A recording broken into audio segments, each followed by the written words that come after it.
भाइयों जय श्री राम। मैं वेदनागर, राष्ट्रीय अध्यक्ष गोरक्षा हिंदू दल।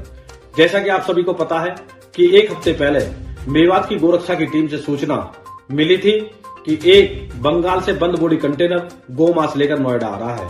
सूचना के आधार पर दादरी थाना क्षेत्र के अंतर्गत पुलिस को अवगत कराकर उस कंटेनर को पकड़ा गया। पकड़ने के बाद उसकी सैंपलिंग कराई गई।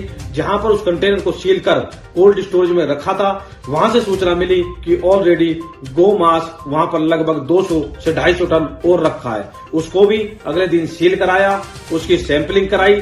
सैंपलिंग के बाद पहले स्पष्ट था कि ये गोमांस है। कल गोमांस आने के बाद पूरे गोमांस को दबवाया गया। साथियों, ये साधारण मामला नहीं है, ये बहुत ही बड़ा, भारत के अंदर सबसे बड़ी कसाईयों की कमर तोड़ने की कार्रवाई है। इतना बड़ा गोमांस आज तक कहीं भी नहीं पकड़ा गया है। ये अंतर्राष्ट्रीय कसाई हैं, ये किसी भी हद तक नुकसान कर सकते हैं।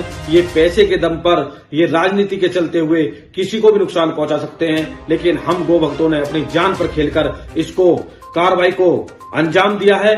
इसलिए मेरी प्रशासन से निवेदन है, पूजनीय महाराज योगी आदित्यनाथ जी से निवेदन है कि जिस तरीके से कार्रवाई हुई है, अभी एक कार्रवाई बाकी है। इन सभी अंतर्राष्ट्रीय कसाईयों पर पकड़कर गैंगस्टर और रासुका की कार्रवाई हो, इनका एनकाउंटर हो और इसी के साथ साथ जो कंटेनर का मालिक है, जो कोल्ड स्टोर का मालिक है, उस पर भी गैंगस्टर रासुका के साथ कार्रवाई हो, एनकाउंटर हो और तत्काल हजारों गायों का मांस नोएडा में लाकर जिस तरीके से यहाँ रखा गया, उस तरीके से उस कंटेनर यार्ड को भी, उस कोल्ड स्टोर को भी तत्काल बिल्डोजर चलाकर ध्वस्त किया जाए। अगर ऐसा नहीं हुआ तो 72 घंटे के अंदर हम सभी गोभक्त अपनी सहमति लेकर एक हिंदू महापंचायत वहां पर बुलाएंगे और उस महापंचायत में जो निर्णय होगा वो सभी का निर्णय होगा। इसलिए अगर कठोर कार्रवाई नहीं हुई तो हम आगे की रणनीति जल्द ही तैयार करेंगे। धन्यवाद। एक सप्ताह के अंदर यह तीसरी घटना है और तीनों एक ही विशेष समुदाय के लोग पकड़े गए हैं। पहले 8 नवंबर को उत्तर प्रदेश में गौवंश काटे गए थे। इसके बाद हिंदू संगठनों में इस पर गुस्सा जताया था। इनकाउंटर और बुलडोजर की बात हुई थी। फिर पुलिस ने गौवंश काटने वाले आकाश, आलोक और गोपाल को गिरफ्तार किया था।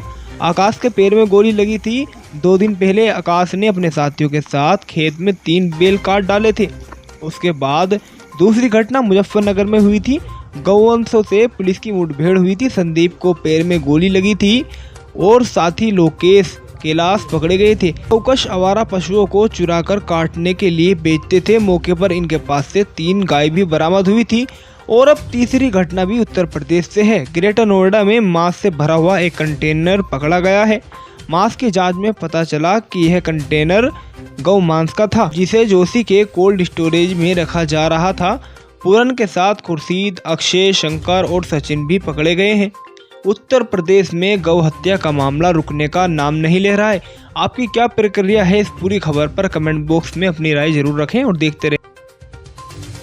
कराना है कि दिनांक 9/11/2024 को लोहारली टोल के पास एक कंटेनर को कुछ लोगों ने रोका था, जिसमें प्रतिबंधित पशुओं के मांस की सूचना होने पर दिनांक 10/11/2024 को इसका सैंपल परीक्षण के लिए भेजा गया था। सैंपल में प्रतिबंधित मांस के होने की पुष्टि होने पर SPJ cold storage viscera road पर उसमें जितने भी कंटेनर और